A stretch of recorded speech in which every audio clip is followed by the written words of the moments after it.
It was a night like any other, or so we thought. The kind of night where the air feels thick and the darkness seems to crawl closer.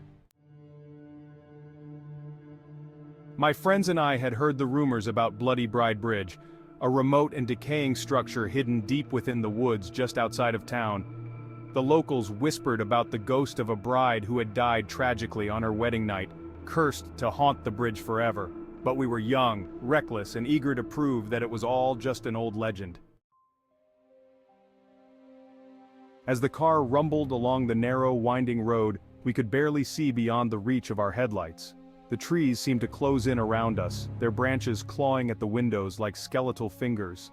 The GPS signal was lost miles ago, but we pressed on, driven by a mix of curiosity and bravado. After what felt like an eternity, we finally arrived at the bridge. Bloody Bride Bridge was as eerie as the stories described. The old wooden planks groaned under our weight, and the rusty metal rails were barely holding together. The air was heavy with the scent of damp earth and decay. It was the kind of place that felt wrong, like it had been forgotten by time itself. We set up our cameras ready to capture anything out of the ordinary. As we joked and laughed to shake off the creeping fear, the temperature suddenly dropped. The laughter died in our throats as we saw it, a figure in white, slowly materializing at the far end of the bridge, the Bloody Bride. Her dress was tattered and stained with dark crimson blotches. Her face was hidden beneath a veil, but we could feel her eyes on us, cold and accusing. A chill ran down my spine as she started to glide toward us, her footsteps silent yet echoing in the stillness. The air grew thick with a sense of impending doom.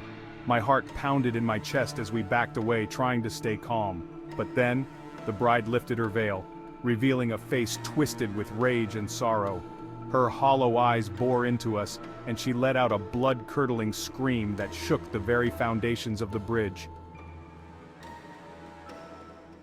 The scream turned into a low, guttural growl as the bride's form shifted, her once beautiful visage warping into something monstrous. Horns sprouted from her skull and her mouth stretched into a grotesque grin, revealing rows of jagged teeth.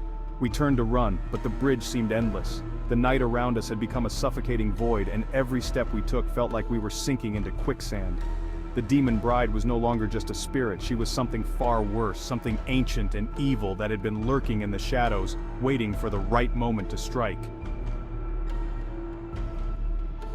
Suddenly, one of my friends was yanked backward, screaming as the demon's claws dug into his flesh.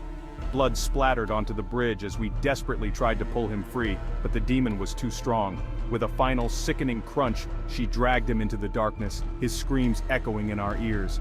Panic took over. We scattered, running in different directions, but the demon was everywhere. Her laughter echoed through the night, a terrifying chorus that seemed to come from all around us. One by one, my friends were picked off, their screams fading into the blackness until I was the only one left.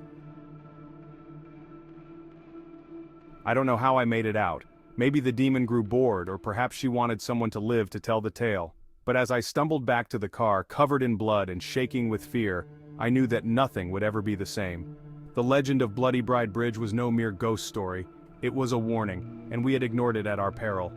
Now, as I sit here trying to piece together what happened that night, one thing is clear. The demon is real, and she is still out there, waiting for her next victim. If you ever find yourself near Bloody Bride Bridge, turn back. Do not tempt the darkness, for the demon bride will not show mercy a second time.